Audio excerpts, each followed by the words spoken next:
ও যে পিছনে যারা আহলে হাদিস লাগে মতো বই ছানা বাঁধতে দাঁড়ায় রয়েছে, তারা বসবে না? বসেন বসেন। আবার বেশি জোড়া জোরে লাইটি চলে দিবে। কেড়া কয় নাকি কেড়া কেন্দ্র আমাকে দিবে, ছোট ছোট পা বলে লম্বা লম্বা আস্তে আস্তে আটে না কেন্দ্র, ও তো আস্তে আটে, ও তো জোরে দৌড়ে না। উল্লা পিবলে তো সেল্লা বেল্লা দৌড়ে, ও আস্তে আস্তে নিরিবিলি ভাবে খুব গাম্ভীর্যের সাথে বুদ্ধির সাথে আটতে দেয়, আজাগা খুঁজাকে দিয়ে আটে না। তো ওর আস্তে আটার দিয়ে যদি ঠেলা দেন, অত আস্তে আটলি তুই সালতা যাবি নি কবে, একটু জোরে আট। ও ঠেলা দিলে কি জোরে আটে? গোলাইয়ে পয়সা হয়ে গেছে, পারবো না আটতে পারলি তুই আইটি বেড়ে গিয়ে। যারা দাঁড়ানো আছে তাকে যদি বসার জন্য জোড়া জুড়ি পারবো না, সত্যি চলে গেলাম, আর এক মুশকিল। এই জন্য বসতে পারলে ভালো হবে, চলে গেলি না যাওয়ার জন্য অনুরোধ। আল্লাহ সূরার নাম কলম। সূরার নাম কি? কলম। এর শুরুতে একটা হরফ দিয়ে আল্লাহ তাআলা শুরু করেছেন, যে হরফকে আরবিতে বলে হরফে মুকাত্তা, হুরুফে মুকাত্তাআত, কাটা কাটা হরফ। কোরআন শরীফের অনেক সূরার শুরুতে আছে, একেবারে দ্বিতীয় সূরা, বড় সূরা, সূরা বাকারা শুরুতেই তো আছে আলিফ লাম মিম, আছে না? এতে কি জের জবর দিয়ে আছে নাকি? আলামা, আলিমা, উলিমা এরকম দিয়ে আছে নাকি? ওর পড়াও লাগে কিভাবে? আলিফ লাম মিম, একটু পড়ি গেলাম, এভর্তি তো রোজু লাগতেছে না। আর কোরআন শরীফের হরফ নিয়ত করেই পড়েন, আপনাকে 90টা নেকি দেওয়া হবে। 3 হরফে 30 নেকি, 3 হরফে। মান করা হারফাম মিন কিতাবিল্লাহ ফালাহু হাসানাতুন ওয়াল হাসানাতু বিআশরি আমসালিহা। ক্বালা মুহাম্মাদুর রাসূলুল্লাহ সাল্লাল্লাহু আলাইহি ওয়াসাল্লাম, যে ব্যক্তি কোরআন শরীফ থেকে একটা হরফ পড়বে, আল্লাহ তাআলা তাকে 10টি নেকি দান করবে। হুজুর এই আলিফ লাম মিম 3টে হরফ পড়ার পরে নিজেই বলছেন, আমি বলি না যে আলিফ লাম মিম 3টে হরফ মিলে একটা হরফ, এটা 3টে হরফ। এরপরে আবার মুফাসসিরিনরা কয়, ওরে ভাঙ্গাইলে বের হবে 9টা হরফ। কয়টা? আলিফ লিখতে 3 হরফ লাগে, বানান করেন, এজে করেন আলিফ রে, হামজা জবরা লাম জাল্লি ফাদুই পেশুন আলিফুন, এতে হয় আলিফ। লাম লিখতে 3 হরফ, লাম আলিফ জবর লা মিম দুই পিশ মেন মুন লামুন, তাহলে লাম লিখতে 3 হরফ। মিম লিখতে 3 হরফ, মিম ইয়েজের মি, মিম দুই পেশ মুন মিমুন, তাহলে আর 3 হরফ। 3 হরফ পড়লে 9 হরফ হয়ে যায়, আপনাকে আল্লাহ তাআলা 90টা নেকি দান করবে। এই জায়গা তো আইসি নেকি কামাই করতে যেভাবে পারা যায়, কথা কর না কেন? তাহলে একবার পড়ে বলি আলিফ লাম মিম, এটা হরফে মুকাত্তাত, কাটা কাটা হরফ। এর তরজমা নিয়ে পাগলামি করা যাবে না। সব মুফাসসিরিন, হযরত মাওলানা আব্দুল কাইয়ুম সাহেব বলেছেন, আব্দুল্লাহ ইবনে আব্বাস রাইসুল মুফাসসিরিন, উনি বলেন, উনি সহ সব মুফাসসিররা বলছে আল্লাহু আলামু বিমুরাদিহি বিযালিকা, এই হরফের তরজমা একমাত্র কে জানে? আল্লাহ জানে। আমাদের কিছু জৈট মৈস বাউল বয়াতি আছে না, হ্যাঁ, জারি গানের বয়াত, ওরে বাবা, ইলমে শরিয়াত মারিফাতের সাগর, দাড়ি দে, মোজ দে, জট দে, চুল দিয়ে একেবারে হনুমান, ঠিক না? মোজ কাটে না কতকাল, তার ঠিক আছে। যে মোজ কাটে না সে কি আর কোন জায়গার কাটারটা কাটে? নাম করলাম না। ওরে গোসলের সময় তো জামা গেঞ্জি খোলে, ওর বগলে বাবরি 7.5। লেখত ভাই সুন্দর কয়, ওর 2 বগল সাফ করলে একখান রান্নাঘরের 1 সালে সাউন্ড নিয়ে যাবে, শোন কিনা লাগবে না। এরাই আলিফ লাম মিমের তরজমা কয়। সারা দুনিয়ার শ্রেষ্ঠ মুফাসসির নিষেধ করলে ওর মধ্যে নামিস দিয়ে পারবি না, উঠে আসতি, ও আরই গভীর। আর উন্ডা তার তরজমা কয় আলিফে আল্লাহ, লামে জিবরাইল, মিমে মুহাম্মদ। এত সুন্দর ভাবে বলবে যা আপনি বিশ্বাস করতে বাধ্য। আলিফে আল্লাহ তার মানে এই কোরআন আসছে আল্লাহ থেকে, লামে জিবরাইল মানে জিবরাইলের মাধ্যমে আসছে, মিমে মুহাম্মদ মানে মুহাম্মদ সাল্লাল্লাহু আলাইহি ওয়াসাল্লামের কাছে আসছে। কথাটা মিলে গেছে না? খুব সুন্দর। তাহলে তুমি এই হরফগুলোরে এভাবে সেট করলে কিভাবে তো বুঝলাম না। আলিফে আল্লাহ ঠিক আছে, আল্লাহর প্রথম হরফ আলিফ, এতে আল্লাহ কও, আলিফে আল্লাহ ঠিক আছে। মিমে মুহাম্মদ, মুহাম্মদ লিখতে প্রথম হরফ মিম, সেই হিসেবে মিমে মুহাম্মদ। তো জিবরাইল লিখতে দি প্রথম অক্ষর জিম, তার লামটারে আগে আন লেখা, তাহলে আলিফ জিম মিম একও না কেন? তাহলে বোঝা যায় এই জায়গা তোমার মাতুব্বারি চলে না, এই জায়গা ওই তর্জমা করতে যাবা না। এরকম ইংরেজিতে শর্ট হ্যান্ড, বাংলায়ও লিখি আমরা, কতক্ষণ বাংলায় লিখি, মওকারে মো বিসর্গ মোহাম্মদ, ঠিক না? তারপরে এমডি মোহাম্মদ লেখে না, ডয়াকারে ডা বিসর্গ ডাক্তার, ঠিক না? হয়াকারে হা বিসর্গ হাফেজ সাহেব, হাফেজ। এখন এই শর্ট হ্যান্ড যে লেখে আর যে পরিবেশ সেই জায়গা যাইয়া সেই তর্জমা হয়। এক জায়গার শর্ট হ্যান্ড আর এক জায়গা চলে না। আমার বাড়ি বাথরুমের ভিতরে প্যান, যেটা আর কি লো প্যান, ওতে আমি ডেলি বসার সময় এক নজর পড়িয়ে যায়, ঢুকিয়েই লেখা ডিসি, পায়খানা লেখা ডিসি। আমার বাড়ির ডিসি সাহেব আসে, এই যে কালকের আগের দিনে 2-3 দিন আগে আমার মাদ্রাসায় ডিসি সাহেব ফজরের নামাজ পড়ছে এসে, আমাদের গোপালগঞ্জের ডিসি। কোন মাদ্রাসায় বলে যায় না, প্রায় মাদ্রাসায় ফজরের নামাজ পড়ে যাইয়ে, আল্লাহর বান্দা তাহাজ্জুদ না পড়লে আর অত দূর যাইয়ে ফজর পড়া যায় না। ডিসি সাহেব একটু দোয়া করবেন, আল্লাহ ওনাকে সুস্থতার সাথে হায়াত দান করুন এবং আহলে হক কওমি উলামায়ে কিরামকে মহব্বত করে। বিভিন্ন মাদ্রাসায় এভাবে গোপনে গোপনে যে খবর নেয়, তো চিন্তা করে গেছে আল্লাহ, কোন ডিসিরা তো বেড়াতে আসে, কোন ডিসি যদি আইছে আমার এই পায়খানার মধ্যে দেয় যে আমি পায়খানা করি ডিসির উপরে, আমার সে পায়খানার প্যানে ডিসি লেখা, তাই তো আমার ওয়াজ করায় ছেড়ে দিবেন, ডিসি স্থায়ী ভাবে বন্ধ করে দেবেন, যে হুজুর ওয়াজ করতে পারবে না, ও ডিসি বলি আগে। পরে আমি এই প্যান কিনছি যে গোপালগঞ্জিতে, ওরে যে করলেন তুই আমার পায়খানা ডিসি দিছিস কে? এই ডিসির মানে কি? ডিসি মানে হলো ঢাকা সিরামিক, ডিতি Dhaka, city ceramic, Dhaka ceramic. এই ডিসি ওই ডিসি না, এই ডিসির মানে হলো ডিস্ট্রিক্ট কমিশনার, ডিস্ট্রিক্ট কমিশনার। তাহলে একই ডিসি গোপালগঞ্জের ডিসি কোর্টের সামনে যদি লেখা থাকে তার নাম ডিস্ট্রিক্ট কমিশনার, আর প্যানের গায়ে যদি লেখা থাকে তার নাম ঢাকা সিরামিক। একই দুটো হরফ, দুই জায়গা দুই তর্জমা, ঠিক না? এই মাদ্রাসার হেফজখানার দরজায় যদি হয়াকারে হা বিসর্গ আব্দুর রহমান লেখা থাকে, তার তর্জমা কি? হাফেজ আব্দুর রহমান, ঠিক না? থানায় যেয়ে দেখি এক রুমির সামনে লেখা হয়াকারে হা বিসর্গ আব্দুর রহমান, সে জায়গা কি হাফেজ আব্দুর রহমান? ও জায়গা হাবিলদার আব্দুর রহমান।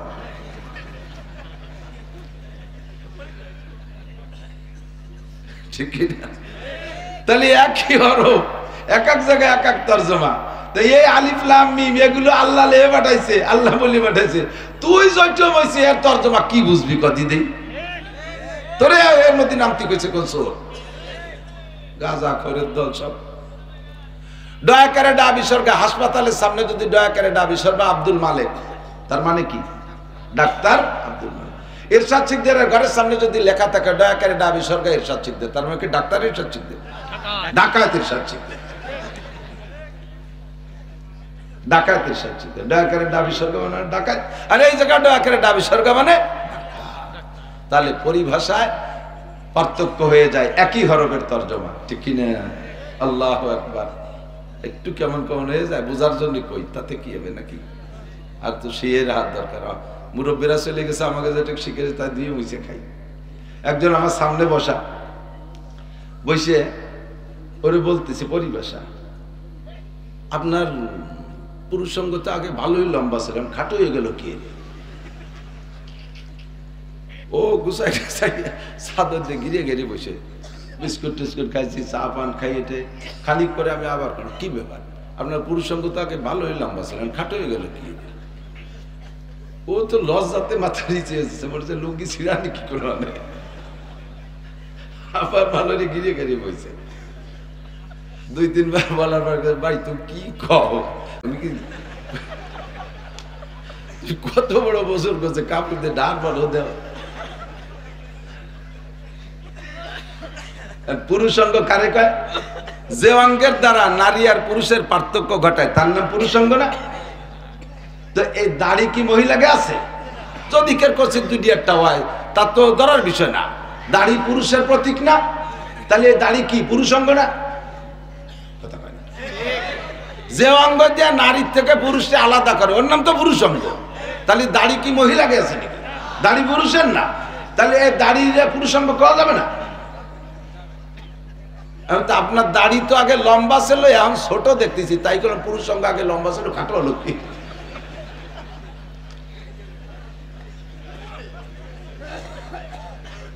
তো একই শব্দ জায়গা বিশেষ তার তর্জমা পাল্টে যায়। জীবনে পৃথিবীতে কেউ দাড়িতে পুরুষ সঙ্গ কবে? এ কলি মানি নেবে?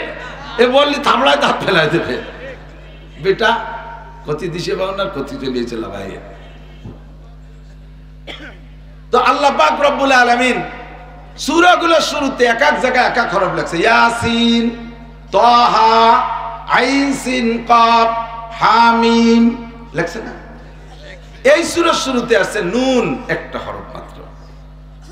ফাঁকে একটু বলে নেই, যারা আমাদের ভিতরে বিশেষ করে সাদ সাহেব এবং সাদ সাহেবের অনুসারীরা, তারা বলে কুরআন শরীফের তর্জমা না বুঝে পড়লে কোনো নেকি হয় না। তাহলে আপনি বলেন নবী পাক বলেছে একটা হরফে 10 নেকি, আর সেই হরফগুলাই শুরুতে হরফে মুকাত্তাত কাটা নুন একটা হরফ, এ পড়লি নেকি হবে কিনা? আপনাদের কি মত, হবে কিনা?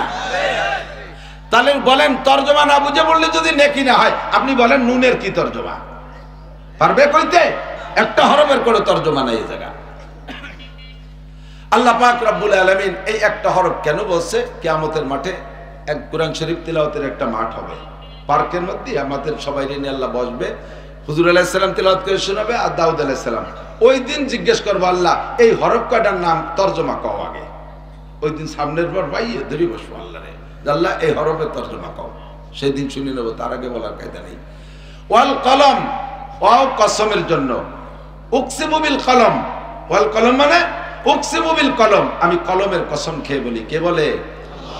আল্লাহ যদি বান্দাকে কোনো ওয়াজ করতে যায়, সে ওয়াজ বান্দায় খাইলেও আল্লাহর কিছু আসে যায় না, না খাইলেও কিছু আসে যায় না, মানলেও কিছু আসে যায় না, না মানলেও কিছু আসে যায় না। আল্লাহ নিজেই বলে দিয়েছেন ফামান শাআ ফালইউমিন, তোমার মনে চায় মানো, ওমান শাআ ফালইয়াকফুর, মনে চায় না মানো না। লা ইকরাহা ফিদ্দীন, আমি ধর্মের ব্যাপারে করে জবরদস্তি ছাড়ি নাই। ফামান শাআ ফালইউমিন ওয়ামান শাআ ফালইয়াকফুর, তবে তুমি জেনে নাও মান ইহতাদা ফা ইন্নামা ইয়াহতাদি লিনাফসি ওয়া মান দাল্লা ফা ইন্নামা ইয়াদিল্লু আলাইহা। তুমি যদি হিদায়াতের বাণী গ্রহণ করো, তুমি যদি ঈমান গ্রহণ করো, এর বেনিফিট তুমি পাবা। আর তুমি যদি গুমরাহির পথ বেছে নাও, কাফের মুশরিক বেঈমান মুরতাদ হয়ে যাও, বেআমল হয়ে যাও, এরও একটা বোঝা আছে, ওই বোঝাটা তোমাকেই বহন করিতে হইবে। আল্লাহ তাজিরু ওয়াজিরাতুম বিজরা উখরা, একজনের বোঝা আর একজন বয়ে দেবে না, বহন করে দেবে না। তুমি জেনে নাও আমি আল্লাহ পাক তোমাকে দুনিয়ায় ঈমানের ব্যাপারে উন্মুক্ত করে দিয়েছি। মনে চাইলে কলেমা পড়ে মুসলমান হও, আর মনে চাইলে তুমি কলেমা বাদ দিয়ে কাফের মুশরিক হিন্দু বৌদ্ধ খ্রিস্টান হয়ে যাও। এই জগতে আমি তোমাকে স্বাধীনতা দিয়েছি বান্দা। সারা দুনিয়ার সব মানুষ যদি মুসলমান হয়ে যায়, আল্লাহ পাক যেই চেয়ারে বসা আছে তার চেয়ে একটা বড় চেয়ার বানায় উঠে বসবে না। সারা দুনিয়ার সব মানুষ যদি কাফের হইয়া যায়, আল্লাহ পাক রাগ করে চেয়ারেতে নেমে নিচে পাটি বিছিয়ে বসবে না। কেউ আমার আল্লাহ কয় না খালি খালি চেয়ারেতে লাভ কি, এই কই কেল্লা নেমে বসবে। আল্লাহ কয় আমাকে আল্লাহ বললে ভোট দিলি তোর লাভ, আর আমারে আল্লাহ বলে ভোট না দিলি তোর লস। বিজিএফ কার্ড দেওয়ার সময়, বিতরণের সময় বিজিএফ কার্ড বিতরণ হবে, হবে না? দুনিয়ায় চেয়ারম্যানরা এসে ভিজিএফ কার্ড বিতরণ করে, আল্লাহ পাক কিয়ামতের ময়দানে ভিজিএফ কার্ড বিতরণ করবে। ওই কার্ডের নাম হলো আমলনামা। ফামানুতিয়া কিতাবাহু বিয়ামিনিহি, যেই ব্যক্তির হাতে ডান হাতে আমলনামা দেয়া হবে, ফাসাউফা ইউহাসাবু হিসাবান ইয়াসীরা, কুরআনের ভাষায় বলে হিসাবান ইয়াসীরা। নবী পাক বলেন তারে বিনা হিসাবে জান্নাতে পাঠাই দেয়া হবে। ওয়া আম্মা মান উতিয়া কিতাবাহু বিশিমালিহি, আর যার বাম হাতে আমলনামা আসবে বন্ধু খবরদার হয়ে যাবে। ওই দিন বুঝবা ভোট না দেওয়ার ফলাফল কাকে বলে। তোমারে উন্মুক্ত করে দিয়েছি, স্বাধীন করে দিয়েছি। মনে চাইলে ঈমান আনো, না মনে চাইলে ঈমান আনো না। দুনিয়ায় কোনো প্রেসার নাই, লা ইকরাহা ফিদ্দীন, জবরদস্তি না। এই ভালো করে বোঝেন, ধর্মের ব্যাপারে কোনো জবরদস্তি নাই। কোনো হিন্দুরে পিটাই মুসলমান বানানো জায়েজ নাই, কোনো খ্রিস্টানরে পিটাইয়া মুসলমান বানানো জায়েজ নাই, কোনো হিন্দুরে চাপের মুখে কলেমা পড়ানো জায়েজ নাই। হিন্দু ভোটার আছে আপনার ইউনিয়নের ভিতরে, চেয়ারম্যান সাহেব, বুজুর্গ পীর সাহেব, ওই চেয়ারম্যান সাহেব হিন্দুদেরকে মুসলমান বানানোর জন্য ওই এলাকায় রাস্তা দেয় না, ওই এলাকায় ভিজিএফ কার্ড দেয় না, সরকারি কোনো সুযোগ সুবিধা তাদের দেয় না, ওই এলাকায় কারেন্ট দেয় না। এইভাবে চাপের মুখে তাদেরকে কলেমা পড়ানোর যদি চেষ্টা করে, এইটা শরিয়াতে গ্রহণ করে না, জায়েজ নাই। ইসলামের ব্যাপারে স্বাধীনতা আছে না নাই? কথা কর, স্বাধীনতা আছে না? লা ইকরাহা ফিদ্দিন, ধর্মের ব্যাপারে কোনো স্বাধীনতা, কোনো জবরদস্তি নাই। আমলের ব্যাপারে আল্লাহ পাক রব্বুল আলামিন বলেন, আমলগুলো তোমাদের জন্য যা আমি বরাদ্দ করেছি সব আসান আমল, হ্যাঁ সব আসান আমল। আল্লাহু আকবার, সব আসান আমল। আল্লাহ কা লা ইউকাল্লিফুল্লাহু, আমাদিক লা ইউকাল্লিফুল্লাহু নাফসান ইল্লা উসাহা। আমি শরীয়তের যত বিধান তোমাদের উপরে দিয়েছি একটাও তোমার সাধ্যের বাহিরে না। বুঝেন নাই? যে জায়গা দিয়ে তোমার কষ্ট মনে হবে ও জায়গা আমি বিকল্প সড়ক রাখছি। বলবো, যে জায়গা দিয়ে তোমার কষ্ট মনে হবে শরীয়তের বিধান, ও জায়গা আমি বিকল্প সড়ক রাখছি। রাস্তা ভাই ব্রিজ ভেঙে গেলি, ওই ব্রিজ সংস্করণের সময় লাল পতাকা দিয়ে ডাইন দিয়েটা ঘুরাইয়ে রাস্তা দেয় না, ডাইন দিয়ে বাম দিয়ে, ওর নাম কি?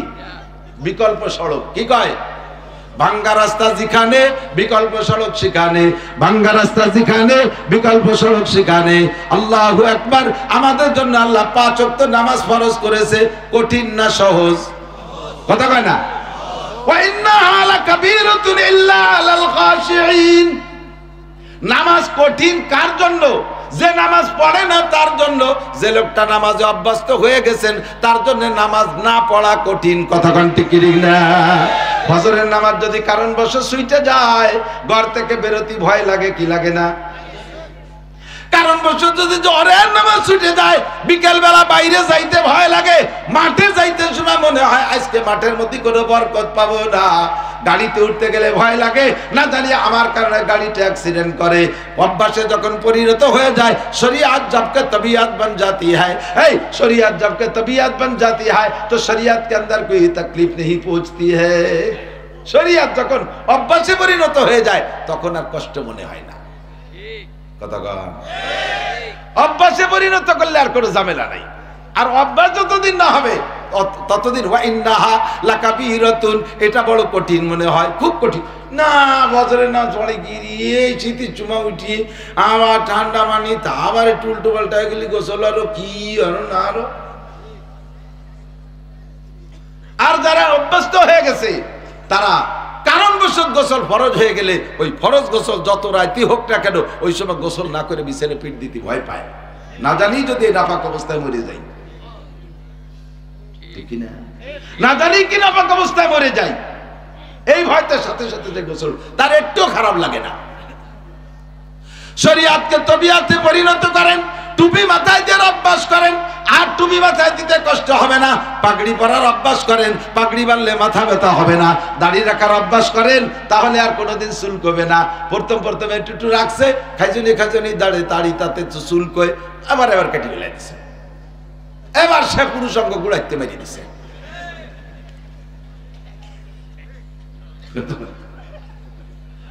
আমার এক দাদা খুব রসিক, তো উনি আইছে ওইরকম দাড়ি ছোট। আমি দাদা কয়দিন আগে বড় দেখলাম, তাই ছোট হয়ে গেল কি রে? আরে বাড়ি সে রাত্রি দাড়ি জ্বালায় মুখ রে চড়াইয়ে ভেঙে ফেলে দিছে। দাড়ি জ্বালায় মুখ চড়ালেন, দাড়ি সুই খেতা গাই দিই, দাড়ি একটা উঠে এসে খুশা দিয়ে না খুশাতে মনে হচ্ছে মশা দেই চড়। এবার আর একটা এসে ঠেলাতে মনে হচ্ছে মশা দিই, রাতটা ভর গেছে মুখ চড়ায় ভাঙছি। সকালে কেটে কেটে হাজার হাজার মানুষ লম্বা দাড়ি, তারা রাত্রি বছর কেমন মনে রে মুখ চড়ায় না, তুমি চড়াও কে? আল্লাহু আকবার। মাগুরা গেছি মাহফিলে, পানি ভবন মাদ্রাসা মাহফিল। তো আমার আগে যে বক্তা বয়ান করতেছে ওই বক্তা দাড়ি ছোট ছোট। তো বক্তাদের সম্মানার্থে শ্রোতারা সামাসামি কিছু না বলে একজন একটা চিরকুট লিখে পাঠাইছে, হুজুর দাড়ি সম্পর্কে কিছু বলেন, দাড়ি সম্পর্কে কিছু বলেন। উনার নিজের দাড়ি যান ছোট, তাহলে যা বলবে ওই ছোটর পক্ষে বলতে হবে না, দলিল পর্চা যা দেবে ছোটর পক্ষে দিতে। তো উনি বলতেছেন দাড়ি ভালো জিনিস, রাখা ভালো, পুরুষের জন্য শান হয়, দেখতে ভালো, তবে অনেক লম্বা না রাখা ভালো।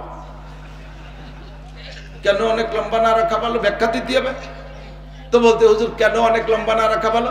বেশি লম্বা হলে একটা পয় পবিত্রের একটা ব্যাপার স্যাপার আছে, পেশাব করতে বসলে সিটে দাঁড়িতে লাগতে পারে, এই জন্য খাটো রাখা ভালো। কি বলেন সবাইকা ঠিক? এই সময় হুজুর যা কয় সব ঠিক। আমি কিছু সর্বনাশ করছে, কি রুয়ে দিয়ে গেল একেবারে উনার ওয়াজের শেষ মশলা এই কইয়ে নেমে চলে যাবে ঢাকা। এরপরে আমি স্টেজ উঠে চিনতে হলাম, তো গাড়িতে উঠে গেলি, ওর তো সাইজ করা যাবে না। ও ভিতরে থাকতে থাকতে বললাম, আপনারা যে দাড়ি খাটো দাড়িতে লম্বা দাড়িতে পেশাব লাগার বাড়িতে খাটো হওয়ার পক্ষে ঠিক করলেন, কি বুঝে শুনে ঠিক কইছেন? তো এইটা যদি ঠিক হয় তাহলে আর একটা ঠিক করেন। পেশাব করতে বসলে দাড়ি যত লম্বা হোক, সিটে দাড়িতে লাগার ভয়। পেশাব করতে বসলে শরীরের অন্য অঙ্গ এ দাড়ির চাইতে পেশাবের বেশি নিকটে থাকে না? হ্যাঁ, পরনের কাপড়টা একেবারে নিকটে না? তাহলে যদি ওই বক্তা যদি দাড়িতে পেশাব লাগার বাড়িতে কাটে খাটো আরে, তো উনার প্রত্যেকবার পেশাব করতে হবে ন্যাংটা হইয়ে লুঙ্গিতে লাগার বাড়িতে। আগেরটা ঠিক না পরেরটা ঠিক? পরেরটা ঠিক না, ল্যাংটা হইলে ছেড়ে দিছি।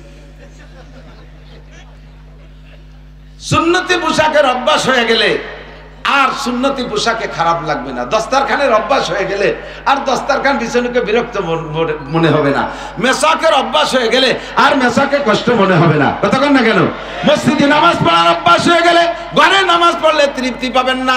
যারা রেগুলার মসজিদে নামাজ পড়েন সাক্ষী দেন বাবা, কারণ বছর যদি এক ওয়াক্ত মসজিদে যাইতে না পারেন, ঘরে একা একা নামাজ পড়েন, দেখবেন একা একা নামাজ পড়লে বেশিরভাগ ভুল হয়ে যায়। 4 রাকাত নামাজে তো গড়বড় বাঁধবেই।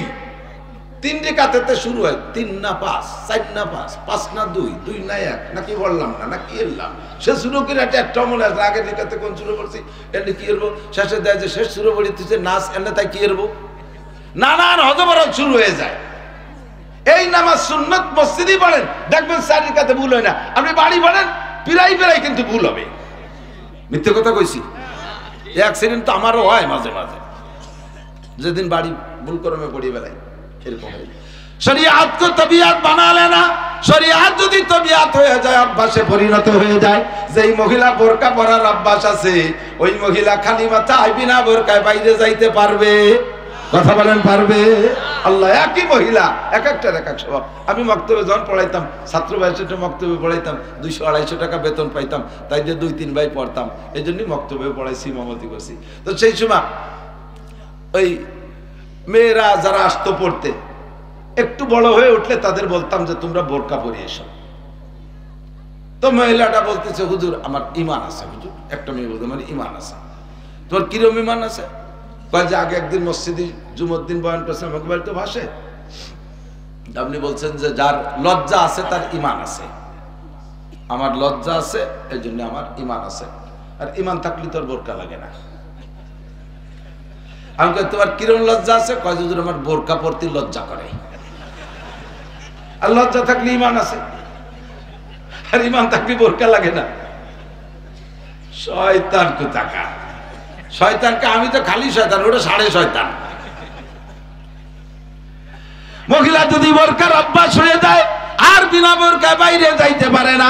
মহিলা যদি নামাজের অভ্যাস হয়ে যায়, আজান হইলে কোনো কামের মধ্যে আর হাত লাগায় রাখতে পারে না। সব কাম কাজ হইলা নামাজে যাইতে বাধ্য হয়। কথা কোন ঠিক কি ঠিক না? আল্লাহু আকবার বলতে যে সরে যাইতেছি, যে মুনতাসির বলেই নিচে আগে হাজরে আলী বাহা এলোমেলো যেটা আসে সেইটি কব। রাজি আছেন ইনশাআল্লাহ? যে যে জায়গার সমস্যা ওইগুলো এসে যাবে ইনশাআল্লাহ। সবই আমার কার্য জরুরি। নুন ওয়াল কালামি মা ইয়াসতুরুন। আমি আপনি যদি হিদায়াতের বাণী গ্রহণ না করি, আল্লাহর কিছু আসে যায় না। কাজেই কোরআন শরীফের যত মাসালা আছে এগুলো বলতে গিয়ে আল্লাহর কসম খাওয়ার কোনো দরকার নাই, কসমের কোনো দরকার নাই। কসম তো সমাজে ওই লোকটাই খায় যেই লোকটা নিজের স্বার্থ উদ্ধার করতে যাইয়া বাধাগ্রস্ত হয়। স্বার্থ উদ্ধার করতে গেছে, তারা বিশ্বাস করেন আমারে 10,000 টাকা দেন, কয় না তোরে টাকা দেবো না, তুই সিটার বাটপার, আল্লাহর কসম শুক্রবারে দেব।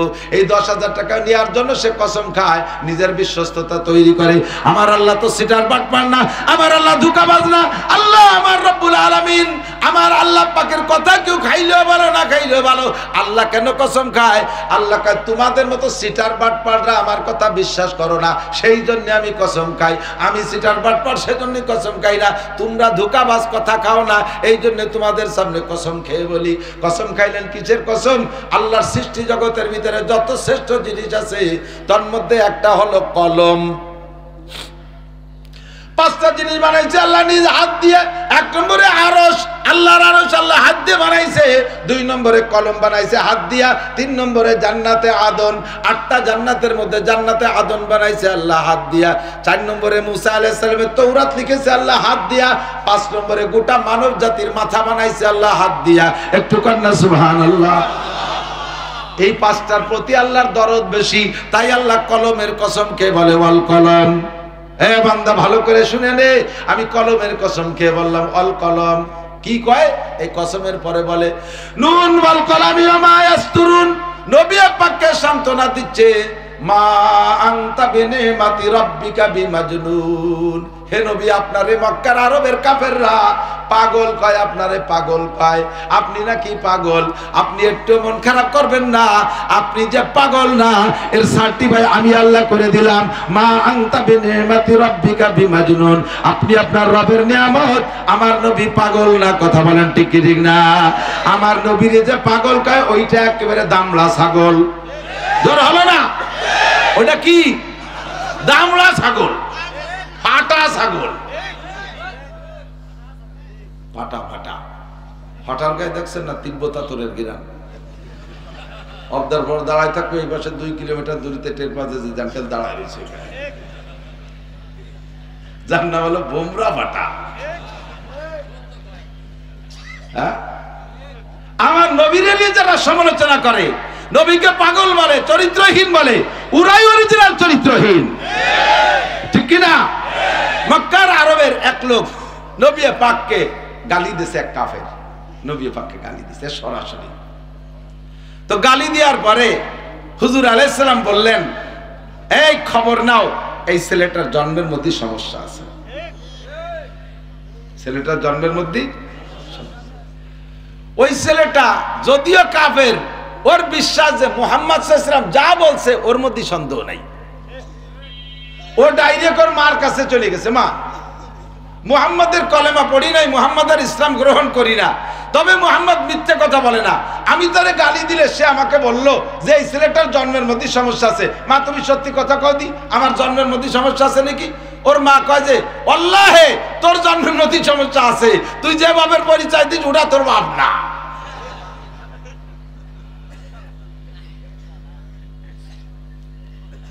সাবধান থাকবা যুবক, দলের বলে, ক্ষমতার বলে, আরে অন্য কোন বলে তুমি যাই কিছু করো না কেন, উলামায়ে কেরামরে গালি দিও না, এটা এরা ওয়ারাসাতুল আম্বিয়া।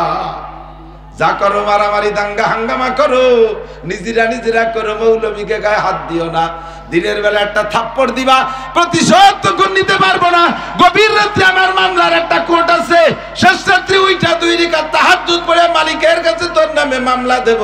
কালকে সকাল 9টা হইতে হইতে তুই ট্রাকের তলে ডলে যাবি।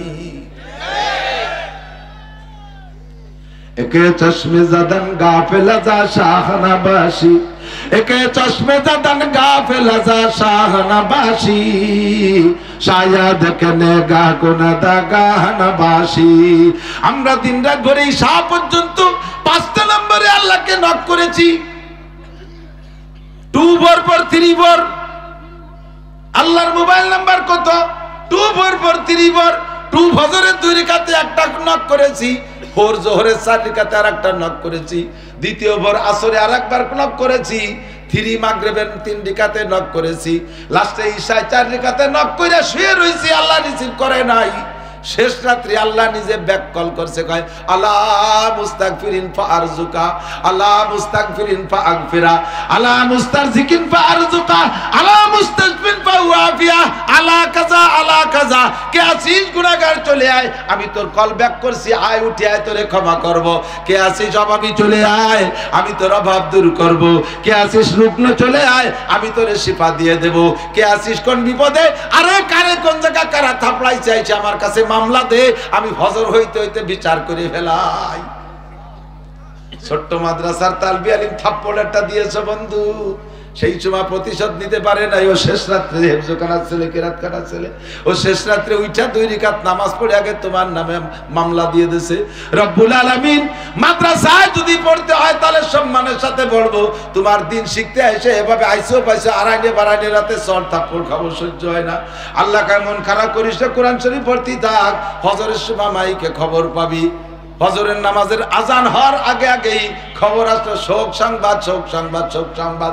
কি হয়েছে, অমকের বিটা অমক 16, 18, 20, 22 বছরে ধামলা, রাতের বেলা হঠাৎ করে স্ট্রোক করে মরে গেছে। এই ঘটনা ঘটতে পারে, জোরে বলো পারে। সকালবেলা মোটরসাইকেল নিয়ে রাস্তায় যাবি, বালির ট্রাকের সাথে ডলে যাবি, কুত্তর গোস্ত কোনটুক আর তোর গোস্ত কোনটুক আলাদা করা যাবে না, সাবধান থাকবি। আরে যদিও সামনের বার তোরে কইতে পারলাম না তোর জন্মের দোষ আছে, তুই জারোর সন্তান হারামজাদা জাইরুর বাচ্চা, সামনের বার কইতে পারলাম না, তবে তোর বিয়াদবিতে বুঝে নেছি তোর জন্মের মধ্যে দোষ আছে। নবী পাক আল্লাহ পাক বলেন, ওয়া ইন্নাকা লাআলা ওয়া ইন্না লাকা লাআজরান গায়রা মামনুন, আপনার জন্য অপরিসীম অবেসীমাহীন নিয়ামত পুরস্কার প্রতিদান আমার পক্ষ থেকে রয়েছে। হে নবী, আপনি 1 নম্বর পুরস্কার নিয়ে নেন, ওয়া ইন্নাকা লাআলা খুলুকিন আযীম। যে যা বলে বলুক, কিচ্ছু আসে যায় না, আপনি সর্বোত্তম চরিত্রের অধিকারী। 2.5-3 লক্ষ নবী রাসূলের, আরে দুনিয়ার সাধারণ মানুষ বাদ দাও, 2.5 লক্ষ 3 লক্ষ নবী রাসূলের চরিত্র তো করা চরিত্র, এই 3 লক্ষ নবী রাসূলের চরিত্রকে এক জায়গায় করলে যতটুকু হয়, আমার একা নবী একার চরিত্র তার চাইতে সুন্দর, ঠিক কি না? এই নবী, হ্যাঁ যুবক আমার দিক শোন, শোনা খেয়াল করো, এই নবীওয়ালার চরিত্র তুমি অর্জন করবা, তুমিও দামি হয়ে যাবা। কত বলবো নবীওয়ালার চরিত্র, আমি 2-3টে বলে শেষ করে দেবো, এর মধ্যে লিয়াকত ভাই চলে আসবে। কষ্ট হয়ে যাচ্ছে আপনাদের? বলেন 31শে জানুয়ারি কৃষির মধ্যে কি কয়ে তো নিছে, যাইলো কব হয়েছে। বলেন 31শে জানুয়ারি, হ্যাঁ কবেন না? এই তারিখটা বললে নেকি হবে আজকে, অন্য দিন অন্য মাসের তাকে বছরে তা করলে হবে না। 31শে জানুয়ারি, একটু জোরে কর না, আরেকবার 31শে জানুয়ারি, 1-2 ফেব্রুয়ারি 2025 টঙ্গী বিশ্ব ইজতেমা। মনে থাকবে তো, যাতে ভুলে না যান, পরে আমি ভুলে না যাই, এই জন্য মাঝখানে 1 সবক পড়াই নিলাম, এরকম জুমলায় মহতারি যা, ঠিক আছে? আমার নবীর চরিত্রের মধ্যে থেকে 2-1টা চরিত্র আমরা শিখে নিলি, ভালো হয় না? হুজুর আলাইহিস সালাম বলেন, আমি মেহমানদারির ডাক বলি আজকে, মেহমানদারিটা, কারণ আমাকে তো ঘুরে ঘুরে খাই বেড়ানো লাগে, এটা একটু করলি বলে আমাকে একটু লাভ হয়। বর্তমানে আল্লাহর রহমতে আমার অন্য কোনো ওয়াজ আমলে কেউ আনুক আর না আনুক, একটা ওয়াজ যা আমলে আছে আমি খুব খুশি আছি আলহামদুলিল্লাহ। এই যে ফিটের ওয়াজ যেন কবে করছি, যে হানে যায় ফিটিয়া, আর বাড়ির ফিটের চিন্তা লাগে না আমার, ওরা কায় কাকে ডাকা দাম চাল কিনে দিছি, চিনি মিনি কিনে গুড় মুড় দিয়ে ঘর ভরে দিছি, তোমরা কবে বানায় খালি খাও না খালি না খাও, আমার অভাব নাই। সিজনের শুরুতে শূন্য ছিটে, ভাজা ছিটে, দুধ ছিটে, গুড় ছিটে, তারপরে কি কয় গোশ ছিটেই খাই সত্যি ভর্তি ছিলে, তারপরে সিরা গেঞ্জি জানেন, চিত্রটি এ খুব খাচ্ছি আল্লাহর মধ্যে, আজও 2 জায়গা খাইছি আলহামদুলিল্লাহ। নবী পাক বলেন, আমার দিক তাকান, মান কানা ইমানের অঙ্গ, হাসি উড়াই দিয়েন না। আমার ওয়াজের সিস্টেমই আমাকে আল্লাহ তাআলা এইভাবে বাচন ভঙ্গি দিয়েছে, হাসা হাসির ভিতর দিয়ে কেউ অপারেশন করে নাড়ি বারোয় নিয়ে যাবো, আবার কেউ মলম দিয়ে ঠান্ডায় দিয়ে দেবো। শেখ সাদি রহমাতুল্লাহ আলাইহি বলেন, দরস্তি ও নরমি বাহামদার বেহাজ চুপা আছে দেখে জাররাহা ওয়া মারহামনে আজ। ডাক্তারের চিকিৎসা দুই রকমই, মলমও আছে আবার অপারেশনও। তো অপারেশন করতে গেলে আগে একটু অবাস করে নিতে হয়, এই অবাসটুকু হলো হাসি আনন্দের মধ্যে দিয়ে সেটি বেলায় দেয় আর কি। আর না যদি অবাস না করে যদি পোষ দেয় তাহলে রুগীতে ডাক্তারের লাথি দিয়ে চিৎ করে বেড়াতে পারে না, ওইটা পোষ খাইয়ে দেখছিস কোনো দিন আমি অপারেশন করবো তোরে, এই জন্য সব তা লাগে। কষ্ট হচ্ছে নাকি? আল্লাহ নবী বলেন এই ইমানের অঙ্গ, লিল ঈমানি বিদওয়ান সাবুনা শুবা, ইমানের ৭৭টা শাখা। কয়টা? ৭৭ শুবা, ফি রিওয়ায়াতিন বিদওয়ান ৭৭ শুবা, ৭৭টা শাখা। ফাআফজালুহা, এই ৭৭টা ঈমান, এই যুবক আমার দিক, ঈমানের ৭৭টা শাখা। কয়টা শাখা? কিসের শাখা? কিসের শাখা? ঈমানের কয় শাখা মনে থাকবে তো? ৭৭টা বলার সময় হবে না আজকে, দুটো তিনটে কব। একটা হলো ফাআফজালুহা, এক নম্বর হলো কাউলু লা ইলাহা ইল্লাল্লাহ, লা ইলাহা ইল্লাল্লাহ, লা ইলাহা ইল্লাল্লাহু মুহাম্মাদুর রাসূলুল্লাহ। ইযআন বিল কল ওয়া ইকরার বিল লিসান, অন্তরে পরিপূর্ণ বিশ্বাস করা। সবাই বলেন আল্লাহ আমার কে?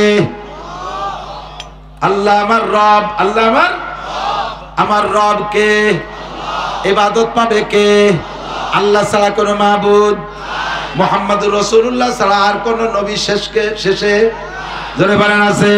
এই কলেমা গড়ে ইকরার করা, এটা হলো ঈমানের ১ নম্বর সর্বশ্রেষ্ঠ। এরপরে হুজুর বলেন ওয়া ইমাতাতুল আযানিত তরিক। খেয়াল করেন, ইমাতাতুল আযানিত তরিক, ঈমানের একটা শাখা হলো রাস্তা থেকে কষ্টদায়ক জিনিস ফেলে দেওয়া। রাস্তাতে একান ইট পড়ে রয়েছে, পাও দিয়ে সরাই দেবেন, একান ডাল নামিয়ে সরাই দেবেন, আপনার ঈমান তাজা হবে আর একজন মানুষের খেদমতের জন্য। কথা কন ঠিক না? আর যেসব এলাকায় রাস্তার উপরে ধান নাড়ে, কলই নাড়ে, গম নাড়ে, ফসল নাড়ে, আছে নাকি? আছে না? অন্যাসে ঠেলে ঠেলে খালের নদী ফেলাই দেবেন। রাস্তা কিন্তু আর কলই নাড়ার জন্য উঠোন বানাইছে নাকি? হ্যাঁ, আমাকে ওই পাশে গোপালগঞ্জ যাইতে, আমার বাড়িতে গোপালগঞ্জ যাইতে এক গ্রামের নাম মানিহার, হিন্দু ধুমচা, এইরকম উঁচু হইলে খেসারি কলই নাড়ছে। আমি যাচ্ছি মোটর সাইকেলে, ওর মধ্যে কোনো মতো মোটর সাইকেল ঢুকতে পারবো না। এর মধ্যে ব্যান এলা আইসে, এদের আগে তো পাও না, ব্যান আগে তো বইছিল না, এদানি মোটর ব্যান হয়েছে না, সে মোটর ব্যান গতিতে গতিতে ঢুয়ে দিছে, দিলে আটকে গেছে। এখন মোটর ব্যান খ্যাট খ্যাট খ্যাট খ্যাট করতেছে, মোটর কাকা পারতেছি না, আমি ঠেলা দাও। আমি ওই যে সাইডে একটু ফাঁকা জায়গা, ওই পাশে আমার মোটর সাইকেল দিয়ে 2 চাকা ওই দিক দিয়ে নিছি, সে কলই নাড়া বিটি ফাঁসে থাই আমার এদিকে ঘুরাইছে এনেছে। আর কত দেখলে কত বড় কুজলো হুজুর, আমি কলই নাড়ছি না, মলিয়ে থিয়ে যাবো, উনি নিচে দিয়ে যায়। আমি হাসতে হাসছিল ঘুরে এসেছি, ও আমার বিপদে ফেলাবে বলে কলই নাড়ছে, আমি বিপদ থেকে পাশ কাটিয়ে চলে যাচ্ছি বলে আমার বড় রাগ, আর আমার কা কুজলো হুজুর। আস্তাগফিরুল্লাহ। ইবাদতুল আযা, রাস্তায় কলই নাড়া, ধান নাড়া, যে কোনো ফসল রাস্তা থেকে নেওয়া, এটা সম্পূর্ণ হারাম, জায়েজ নাই। আপনি মানুষকে কষ্ট দিচ্ছেন, গাড়িওয়ালারে কষ্ট দিচ্ছেন, হাঁটাওয়ালারে কষ্ট দিচ্ছেন, কথা বলেন না কেন? আর ফসল সাইডে হলি মহিলারা সব নিয়ে রাস্তায় চলে যাবে। আল্লাহরে কই যে আল্লাহ ধান দাও, কলই দাও, মুসুরি দাও, দুনিয়া দাও, পিঁয়াজ দাও, সব দাও। আল্লাহ কয় তোরা মৌলবীরা তো দোয়া করি যে দেশে যদি সাইডে হয় তাহলে তোমরা সাইডে কালেকশন হতে পারো, কিন্তু ফসল সাইডে দিল্লি দেওয়া যে রাস্তায় যে ড্যান্স করতেছে, দিন ভরে রাস্তায় মূল্য ভেঙে তুইছে, আমরা মূল্য টলি দিয়েছি। আগে তো বলতো গরু দিয়ে, এখন বলে অফিসার দিয়ে, প্রাইভেট কার দিয়ে বড় বড় অফিসার মুফতি সব মহাদেশ গেজুলিয়ে দিয়েছে গরুর মতো। আমরা মূল্য টলি থিয়ে যাব, সন্ধ্যের আগে আসরের পরে যে মহিলা কুলো নিয়ে ড্যান্স করতে তাহলে আল্লাহকে দান দেব কি? দিলি তো নিয়ে বৌদের রাস্তায় নাচাতি করে, তাও ফসল চাইতে দিলি রাস্তায় উঠে ফেলাই দেবেন ঠেলিয়া। ইমাতাতুল আযানিত তরিক, এটা ঈমানের অঙ্গ। কেন আপনি নাড়বেন রাস্তায়? আপনার বাড়ি নাড়েন, এই রাস্তা যদি পাকা না হতো, মাটি হতো, তাহলে কি করতেন? সে সময় তো আসতেন না। এই জন্যই জায়গায় জায়গায় যে এলাকায় ফসল বেশি নাড়ে সেই এলাকায় দোয়া করি আল্লাহ এই রাস্তা যেন ভেঙে ছিঁড়ে চুরমার হয়ে যায়। যাই আমরা খলিতে গড়িতে গেলাম, তারপরে ফসল তো নাড়তে হতো, এবার দোয়া করো, সালাম দিছি। আল্লাহ ইমাতাতুল আযানিত তরিক, এরপরে হুজুর বলেন ওয়াল হায়াউ শুবাতুম মিনাল ঈমান, আমার দিক, ওয়াল হায়াউ শুবাতুম মিনাল ঈমান, লজ্জা ঈমানের অঙ্গ। লজ্জা ঈমানের অঙ্গ কিভাবে হুজুর কয়? ইজা ফাতাকাল হায়া ফাফআল মা শিতা, তোমার যখন লজ্জা চলে গেছে তখন, লজ্জা থাকলে যা খুশি করা যায় না, কথা কোন ঠিক কি ঠিক না? আল্লাহু আকবার। বলবাড়ি এক জায়গা মাহফিল, দলা হুজুর গেছেন, বাইতে দলা হুজুর যাইয়ে গাড়িতে নামিয়েই পাগল হয়ে গেছে পেশাবের জন্য। মিয়া পেশাবখানা কোন জায়গা, মিয়া পেশাবখানা কোন জায়গা, গেছে রাত্রি রাত 7টা-8টার দিকে। আমি বললাম যে হুজুর বুড়ো মানুষ এইভাবে পেশাব সাফাই রাখলি পেশাবের ক্ষতি হয়, কিডনির ক্ষতি হয়। কয় যে বাহির দিতে রওনা দেওয়ার পরে একটু পরে পেশাব হয়েছে, কিন্তু রাত্রে যাচ্ছে গাড়িতে, কোন জায়গা বসবো সেই বসার জায়গায় খুঁজে পেলাম না সারা রাস্তায়। লজ্জাতে মনে করি যে নামিয়ে বসলি কেটা না কেটা যেন দেখবে না, কেটা না কেটা যেন দেখবে না, এই লজ্জাতে সারা রাস্তায় পেশাব করতে পারিনি রাতের বেলা, বুড়ো মানুষ। আর মাটি ভাড়ার মোড়ে দেই যে 5 জন গোল হয়ে দাঁড়াইয়ে জামাতে পেশাব করতেছে, পাল্লাতেছে কি রাখার বাউ ভিজেতে পারে, সাড়ে হারামজাদার দল। লজ্জা থাকলে এই কাম করতে পারে? কথা বলেন। লজ্জা চলে গেলে যা খুশি করা যায়, কাঁচা দেওয়া যায় লজ্জা চলে গেলে, গালাগালি করা যায় লজ্জা চলে গেলে, মাথার কাপড় ফেলা যায় লজ্জা না থাকলে, পাশা বেরোনোর প্যান্ট পরা যায়। দেখছেন না পাশা বেরোনোর প্যান্ট কি ফার্স্ট ক্লাস ভাষা, এরকম খুলি দিয়ে বসে বসে বসে প্যান্ট যদি ওদের দিয়ে বার হচ্ছে পায়খানা করে দিলে প্যান্টের কোনো মাহাবে না। নামাজে গেছে সিজদার মধ্যে রুকুতি, গেঞ্জিটা এদিক ছেড়ে চলিয়েছে, প্যান্টের দিক ছেড়ে চলে ফাঁসার 2 গিরি বার হয়ে গেছে, পিছনে হাসতে হাসতে চলে যাচ্ছে। এই নামাজ পড়বি না? কজুর আপনিও যাইয়েন না, যে ধ্যানকে কি ভাষা পারবেন আপনি জীবনের ভাষা বাইরের প্যান্ট পরতে? লজ্জা থাকলে এই প্যান্ট পরতে পারে?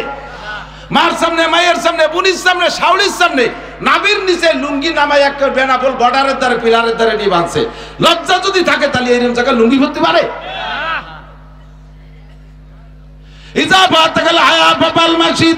লজ্জা চলে গেলে যা খুশি তাই তুমি করতে পারো, লজ্জা ঈমানের অঙ্গ। 3টে বলে বললাম। এরপরে নবী বলেন মান কানা ইউমিনু বিল্লাহি ওয়াল ইয়াউমিল আখির ফালইউকরিম যায়ফা। আমার দিক, তুমি যদি আখিরাতকে আল্লাহর উপরে বিশ্বাস রাখো, আখিরাতের উপরে যদি তুমি বিশ্বাস রাখো, আল্লাহর প্রতি বিশ্বাস আছে? সবাই সাক্ষী দেন, আখিরাত আছে? আখিরাত আছে। 2 জায়গায় যদি বিশ্বাস রাখো, নবী পাক বলেন ফালইউকরিম যায়ফা, তাহলে তুমি তোমার মেহমানকে মেহমানের চাহিদা অনুযায়ী ইকরাম করো, যেমন মেহমান তাকে সেরকম ইকরাম করো।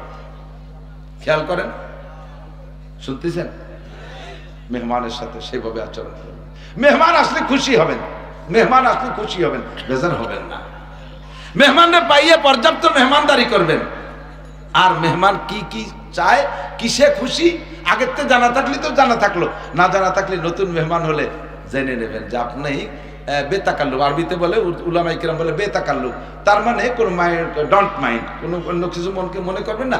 আপনার কি কি চাহিদা আপনি বলবেন। আপনি আমার জন্য রান্না করছেন মোটা মোটা 10-15 প্রকার, একটাও আমি খাতি পারি না।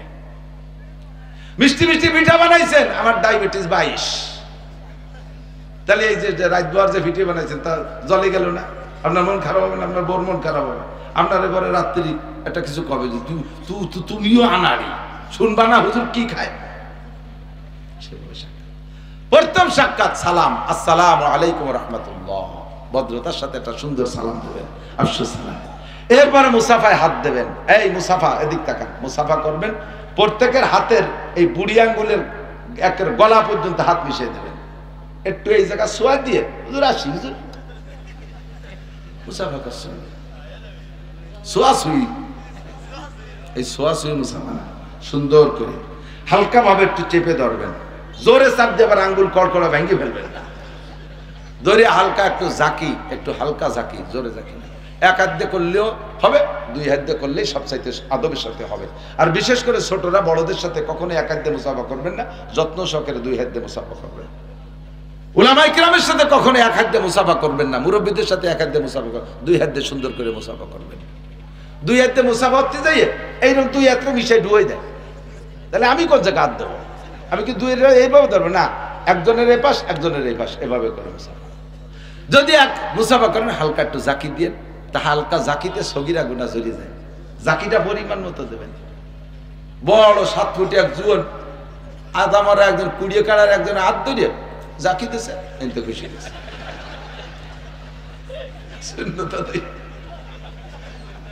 সগিরে গুনাহ যায় যেটি বেলাতে যাইয়া সে কবিরে হাত পড়িয়ে গেছে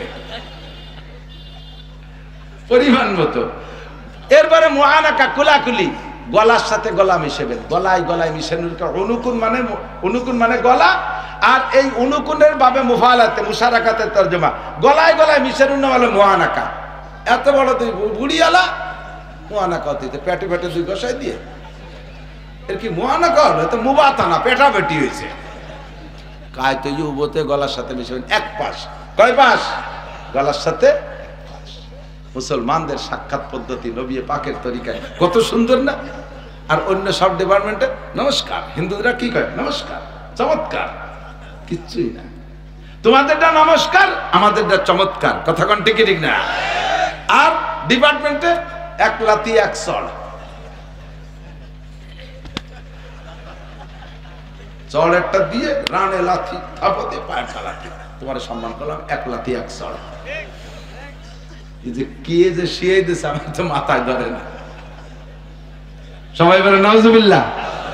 লাকাদ কানা লাকুম ফি রাসূলিল্লাহি উসওয়াতুন হাসানাহ। আমরা যখন আপনাদের কাছে আসি, আমার কথা আমরা বলি, উলামায়ে কিরামটা বলি এই দিছি, আমাকে ঠুক আমরা আদায় করে নেব ইনশাআল্লাহ।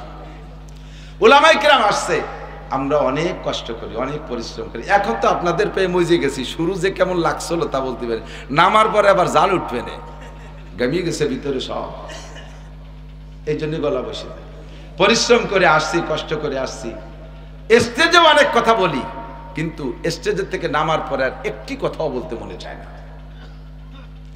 স্টেজে আসার আগ পর্যন্ত কিছুটা টাইম একটু বিরতি, একেবারে নিরিবিলি মনে চায়।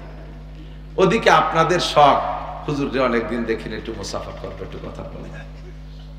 আমরা সেখানে অনেকে আমাদের উলামায়ে কিরামরা কৃপণতা করে ফেলে। আমি অতটা কৃপণতা করি না, যতক্ষণ সাধ্যে কুলাই। একটা ওয়াজের পরের থেকে হযরত মাওলানা আলী হোসেন সাহেব হুজুর রাহমাতুল্লাহ আলাইহির কাছ থেকে শুনেছি। আলী হোসেন সাহেব বলেন, আমি তখন লালবাগ পড়ি। আলী হোসেন সাহেব সদর সাহেব হুজুর রাহমাতুল্লাহ আলাইহিকে নিয়ে নোয়াখালী গেছি ওয়াজে। হুজুর সে সময় বুড়ো, ওর পরে অল্প দিন পরে মারা গেছে। তা আমি হুজুরে নিয়ে গেছি নোয়াখালী। হুজুর অসুস্থ, বুড়ো মানুষ, আমারে কয় যে ওয়াজ তুই কর, আমি শেষে দোয়ারি। তো সদর সাহেব এই বললি তার কর্তৃপক্ষের কথা থাকে না, হুজুর অসুস্থ, বক্তা লাগা যায়। আলী হাসান সাহেবের এলেমও আছে, সাথে কণ্ঠ আছে, শিক্ষিত মানুষ, দুমসা বয়ান করছে 2-2.5 ঘন্টা। এরপরে সদর সাহেব হুজুর স্টেজে গেছে। হুজুর যে মুক্তাসার দোয়া করে দিয়েছে, দোয়া করে যখন নামতে গেছে, পুরো মাঠ চলে আইছে মুসাফা করার জন্য। আলী হাসান সাহেব তো জুয়ান মানুষ, সামনে যায় একজনে মুসাফা করতে আসবি না, দেখিস না হুজুর কথা বলো দুর্বল অসুস্থ হয়ে গেছে। বলার সাথে সাথে সদর সাহেব আলী হাসান সাহেব, হ্যাঁ দুর্বল কি আমি হয়েছি না তুই হয়েছিস? হ্যাঁ এরা মুসাফা করে, তুই মুসাফা ঠেয়ানো কিনা? আমি এই জায়গায় বসবো, পুরো মাঠের সবার সাথে মুসাফা করবো। এর ভিতরে একটা লোক যদি জান্নাতে যায়, আর আমি যদি তার সাথে দুনিয়ায় মুসাফা করা থাকে, কিয়ামতের ময়দানে সে আমার থুয়ে যেতে পারবে না। তুই মুসাফা ঠেকাইস।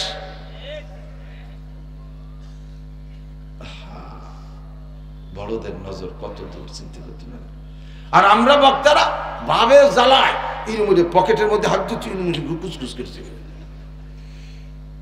তোমার হাতের এত দাম, তোমার হাতকে শোনা যে বান্দা, পাবলিকের হাতের সাথে হাত মিশাইলে তোমার হাতে গন্ধ হয়। মুসাফা করলে ঘৃণা করে। আসেন আমি মুসাফা করবো, আমি হাত দেবো না, ওই হাত দিয়ে এখনই ভাত খাবো।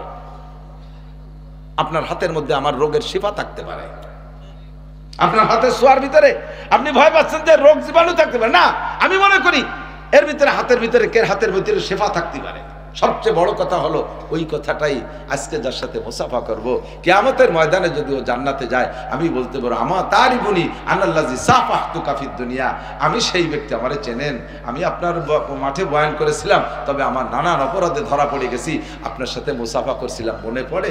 সেদিন আপনি বলেন জি মনে পড়ে, আল্লাহ এই লোকটা হুজুর হলিও আমার সাথে মুসাফা করছে, আমি পাবলিক হইও বেচতে চলেছি, উনি ধরা খাইছে, আমার সুপারিশ ওনার একটু মাফ করে দেন, আপনার সুপারিশ আমি নাজাত পেয়ে যেতে পারি। তবে আমি বসে আছি, একটু পরিশ্রান্ত হয়ে গেছে, আপনার একটু বিবেচনা করতে হবে। আপনারা বাড়িওয়ালা, আমরা মেহমান, আপনার বিবেচনা করতে হবে যে এখন কতটা সম্ভব। হুজুরের অবস্থা দেখে সেইভাবে 2-5 জন মুসাফা করে, এরপরে মুসাফা করিয়া ওই জায়গায় যে গাতি মারিয়ে বসে তো আর ওঠে না, বসতে বসতে ঠেলতে ঠেলতে আমার জায়গাতে সরাই ফেলাইতে সেই জায়গা বসে। আর দল ধরে নিয়ে গেছে, তাকে চোখ দিয়ে ইশারা দিয়ে দেখায়, দেখ হুজুরের সাথে আমার কত সম্পর্ক, দেখছিস গায়ে গায়ে মিশে পড়ছি, সেলফি তোল, ছবি তোল। এই ভঙ্গিতে যাবেন না। 10-15-20 জন যে বসে রয়েছেন আমার কাছে আমি বলছি হুজুরের কাছে, আব্দুল গফফার সাহেব হুজুর কর্তৃপক্ষ হুজুরের জন্য খাস ভাবে একটু মেহমানদারি, অনেক মহিলারা তাকে মহব্বত করে, পেশা হুজুরে বক্তারে মহব্বত করে, একটু পিঠা 2টা বরফি পিঠে পাঠাইছে, 2টা পাখান পিঠে পাঠাইছে, হুজুর দিবা, হুজুর একা একা যেন জুত করে খায়। সেই লোক নিয়ে ঘুরতেছে, মোটা স্কোপ পাচ্ছে না, 20-22 জন বসে, ওর মধ্যে দিল তো হুজুরও খাতে পারবে না লজ্জা, আর বাক করে দিলি সবাই দেওয়া যাবে না, জ্বালায় শেষ করে হুজুর স্টেজে চলে আইছে। আরে হেনতে আমি চলে গেলাম গাড়িতে উঠে, ওই লোক চেন নিয়ে গেছে বাড়ি, কয় যে হুজুরে দেওয়ার সুযোগ পাইনি, বৌতি এবার যা খৈলি হয়ে তোমার মতো মাইদ্য হয় না, কিন্তু আসলে তো ঘটনা আলাদা। আপনি ওই জায়গায় বসে থেকে হুজুরের কষ্ট দিচ্ছেন, হুজুরের মনে মনে লোভ রয়েছে একটা কিছু পাইলে খেয়ে দিয়ে স্টেজে যাবো, আপনার কারণ তা খাতে পারিনি। খাবারের সামনে আসলে যদি আপনি উপস্থিত থাকেন, তখন 2টা সিস্টেম, হয় আপনি খাবেন, নইলে আপনি চলে যাবেন। যেখানে খানা খাচ্ছে 2-1 জন, সে জায়গায় আপনারা খালি মুখে বসে থাকবেন না, খানেওয়ালাদের কষ্ট হয়, লজ্জা লাগে। এই কথাগুলো আদবের সাথে সম্পর্ক। হুজুর বলেন আল্লামানি রব্বি ফাহসানা তালিমি ওয়া আদাবানি রব্বি ফাহসানা তাদিবি, আমারে সব কিছু পড়াই দিয়েছে আমার আল্লাহ, আদব তাহজিব তামাদ্দুন আদর্শ সব আমারে আল্লাহ শিখাই দিয়েছে। আল্লাহ কোরআনে কারীমের মধ্যে বলেন এদিক ওয়া ইযা তাইমতুম ফান্তাশিরু, যখন তোমাদের খানা খাওয়া হয়ে যায় ঘর থেকে বের হয়ে যাও, ঘরের মধ্যে পালাক্রমে খানা হচ্ছে, তোমরা যে কজন খাইছো খাওয়া হয়ে গেছে বের হয়ে যাও, ওই জায়গায় বসে বসে খেজুরিয়া গল্প করে করে সময় নষ্ট করো না, বাড়িওয়ালারে কষ্ট দিও না, আরো মেহমান আছে তারাও খাবে তাদেরকে কষ্ট দিও না। ওই যাতাম তুমি ফান্তাশিরু, খাওয়া হয়ে গেলে খাওয়ার জায়গা ছাড়ি দিয়ে বাইরে চলে যাও। একদল আছে বসে খাইয়ে দিয়ে এরপরে ওখানে বসে জাগর কাটতে তালে তাই, বিটিরাও খাতে পারে না, অন্য মেহমানরাও জায়গা পায় না, ঠিক কিনা? এগুলো মনে রাখবেন। এই আওয়াজের মধ্যে স্বাভাবিক কেউ কয় না, এই জন্য আমি 2-4টে কয়ে দিয়ে গেলাম। লেখক ভাই আসলে তাড়াতাড়ি নিয়ে আসেন, এখন আমি আর বাইরে উঠতেছি না, স্বাস্থ্য কোনো ছিল। আল্লাহু আকবার। আমার দিক লাকাদ কানা লাকুম ফি রাসূলিল্লাহি উসওয়াতুন হাসানাহ, আমার নবীর আমলের প্রত্যেকটার মধ্যে আমার উত্তম আদর্শ রয়েছে। আমার আদর্শের জন্য দুনিয়ার কোন নেতার পিছনে দৌড়ানো লাগবে না। আমার নেতার চাইতে বড় নেতা নাই, আমার নেতার আদর্শের চাইতে ভালো আদর্শ হইতে পারে না। আমার নেতার আদর্শের উপরে যদি কেউ কলম ধরে, কেউ জবান খুলে, ওরে তার কলমটা মুসরায় ভেঙে ফেলাই দেব, তার জবানকে আমরা স্যান্ডেল দিয়ে বড় সোজা করে দেবো। কথা বল। আমার নবীর চরিত্রের উপরে আর কাহারও চরিত্র জগতে আসে নাই। আল্লাহ পাক রব্বুল আলামিন এই আদর্শ আমাদের অর্জন করার তৌফিক দান করে। সবাই বলি আমিন। আমি ক্লান্ত।